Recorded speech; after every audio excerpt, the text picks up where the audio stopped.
So anytime I make, or anybody for that matter, makes a video about Lil Tay, everyone's always like, why are you giving this girl attention? And it's like, you watched the video and then left a comment, which is more than what most people do, and you're getting mad at me for giving her attention?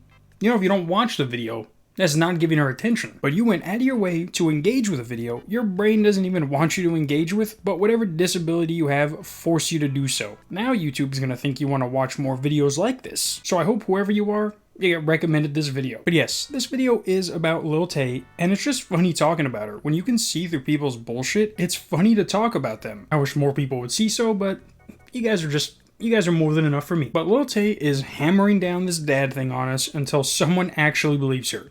And I don't think anyone will. Believing a child at face value is probably the dumbest thing anyone can do. Even if she was telling the truth, letting her be the one to relay that information is not the best idea when she basically ends all her videos like this. I don't give a fuck. Fuck you. And she's 14, dressing like a fucking adult. She's 2 years younger than when Britney was doing all this, and she didn't even need all that extra stuff. It was just her and her music.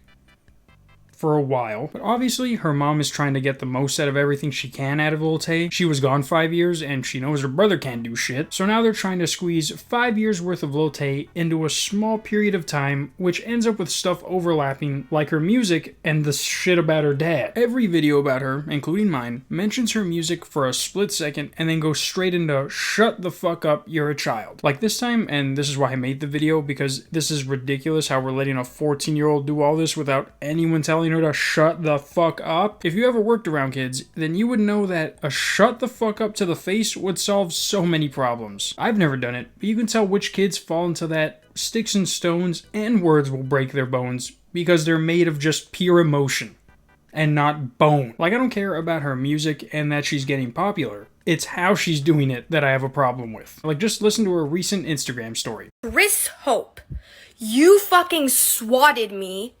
You're trying to silence me, but you will not stop me, bitch. And desist for the merch that I made in 2018 to sue me, but I don't give a fuck. I'm dropping it all. I am dropping the remainder of my merch in 2018 that was sitting in a warehouse for 5 fucking years, dropping in 1 hour, signed by me when I was 9 years old in 2018. I don't give a fuck. Fuck you. Now, if I was a girl, I would be pretty mad that she's using this silence me bullshit for her merch sales. How in the fuck is your dad trying to silence you by not letting you sell a registered flex offender shirt? Didn't he abuse you? Didn't he not give you food to eat? Didn't he have you shoes that a fucking homeless person would be wearing? And she even said this cease and desist came out in 2018. You weren't saying shit about him back then, so how is he silencing you? Her big fucking mouth hasn't closed since she got back. The only thing that can silence her is a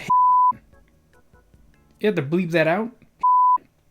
And then what's even more obvious, if it wasn't already, but she says these shirts have been sitting in a warehouse for 5 years. If that's true, why the fuck is there a Lil Tay 2024 shirt? The next election from when she was popular would have been the 2020 election. And then the same thing with the rebooted one.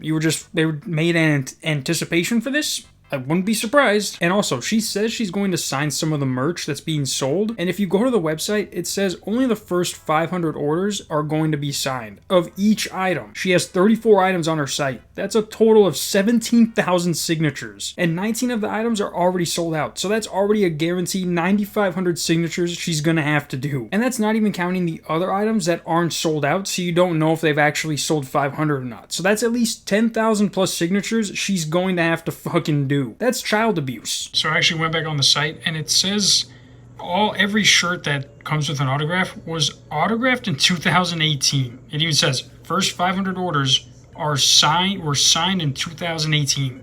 So she signed over 17,000 pieces of merch in 2018 when she was flexing on us. Nobody in the history of signing signatures has agreed to sign 17,000 of anything at one time. Maybe over like their whole career, but even then, if you have 17,000 items of just something that you've signed, it's not even your signature anymore. You just wrote on shit and hope people would like it. Anyone who got a shirt that's going to be signed by her, just be prepared for that signature to be written by a factory worker. And I wouldn't be surprised if her dad is in on all this, realizing that during those 5 years he could have been making a lot of money off his daughter so he can spoil his girlfriends he meets on Craigslist. Obviously this comeback isn't genuine, and they're doing everything to make it seem like she's a child who's being silenced when she hasn't shut the fuck up yet. I can't wait until she tells us again about something her dad dad did with no adult to back her up. She's 14, so I would say go to Dr. Phil, but that piece of shit only makes other people famous. And or sends them to the ranch. Either way, fuck Dr. Phil. Fuck Lil Tay. I hope everything gets exposed and everyone can just collectively make fun of this child like me. It's gonna be awesome. Trust. See you guys later.